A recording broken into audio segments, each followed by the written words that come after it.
Bruce Springsteen, known worldwide as the Boss, built his career on honesty, grit, and a deep connection with ordinary people. But behind the scenes, away from stadium lights and roaring crowds, Bruce held strong, private opinions about several major bands from his era. He never attacked them publicly, he never started beef, but those close to him always knew there were certain artists Bruce Springsteen simply did not like. And today, at last, we uncover who they were and why the boss quietly resented them. Number 1. The Eagles.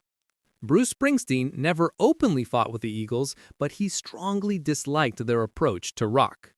Bruce felt their sound was too polished, too perfect, and lacked the raw grit he believed defined real American music. He hated how their recording style relied on endless studio takes, clean vocal stacks, and careful harmonies. For Bruce, music needed sweat, mistakes, and emotion, not perfection. There was also a competitive edge.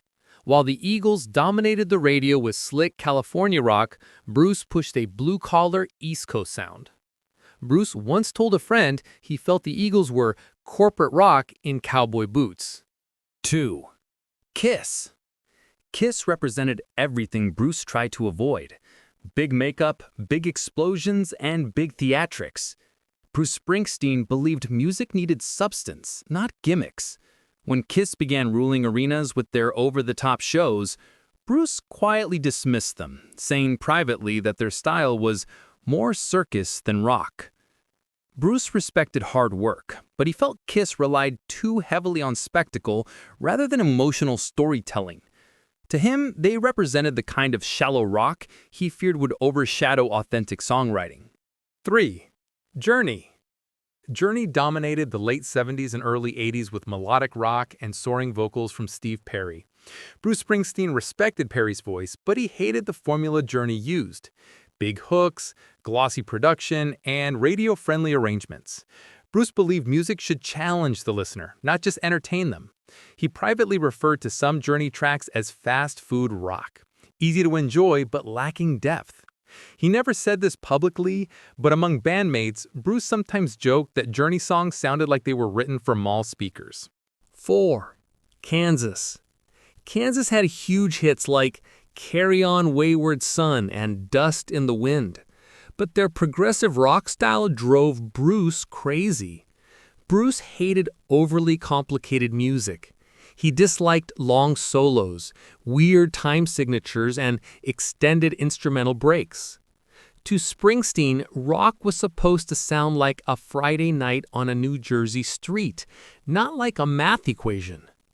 Kansas represented the kind of technical, academic, philosophical rock Bruce felt did nothing for regular working-class fans. He didn't hate them as people, but he couldn't stand the style. 5. Van Halen. Van Halen were explosive, flashy, and wild. Everything Bruce was not. Bruce appreciated their talent, but he privately said their music felt too loud, too chaotic, and too self-indulgent. Eddie Van Halen's guitar wizardry impressed Bruce, but he still felt the band relied too much on showmanship and not enough on storytelling. Bruce preferred lyrics that spoke to real struggle. Van Halen preferred party anthems. That difference put them in completely different universes, and Bruce quietly avoided discussing them in interviews for that exact reason. 6. REO Speedwagon. REO Speedwagon climbed the charts with their emotional ballads and polished rock songs. But Bruce quietly referred to their sound as sentimental glue, meaning it stuck but without depth. He disliked how manufactured their albums sounded, with every note carefully edited and every chorus engineered for radio success. In Bruce's eyes, REO was a symbol of the overly commercial direction rock took in the early 80s. While he never insulted them publicly, he rarely acknowledged them as peers. 7. Styx. Styx were known for theatrical lyrics and ambitious musical ideas, something Bruce could not stand. He felt their style was too dramatic, too theatrical, and too far removed from real life. Bruce built his music around the American working class, while Styx leaned into science fiction, fantasy themes, and grand storytelling. He privately joked that a Styx album felt like a Broadway play with guitars. To Bruce, that simply wasn't rock and roll. 8. Boston. Boston's debut album was one of the biggest rock records of all time. But Bruce hated the way it was made. Every song was layered with studio tricks, overdubs, pitch corrections, and miles of guitar processing. Bruce felt Boston represented a dangerous shift in rock music. Technology was becoming more important than human emotion.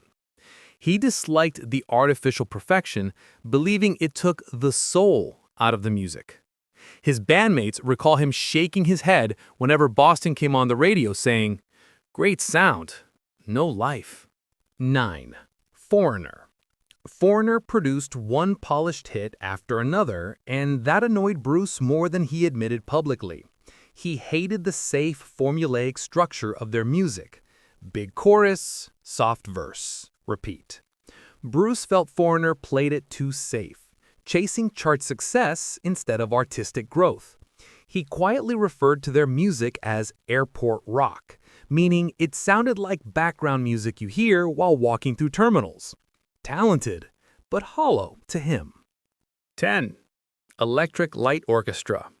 ELO blended rock with orchestras, strings, and elaborate arrangements, but Bruce felt this approach drowned out the heart of rock and roll.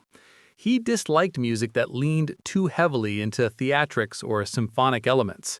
Behind closed doors, Bruce said ELO sounded too shiny, too fancy, too sweet, lacking the rough edges he considered essential to great rock storytelling. Jeff Lynne was a musical genius, but Bruce couldn't connect with the sound. Please don't forget to subscribe and hit the bell icon.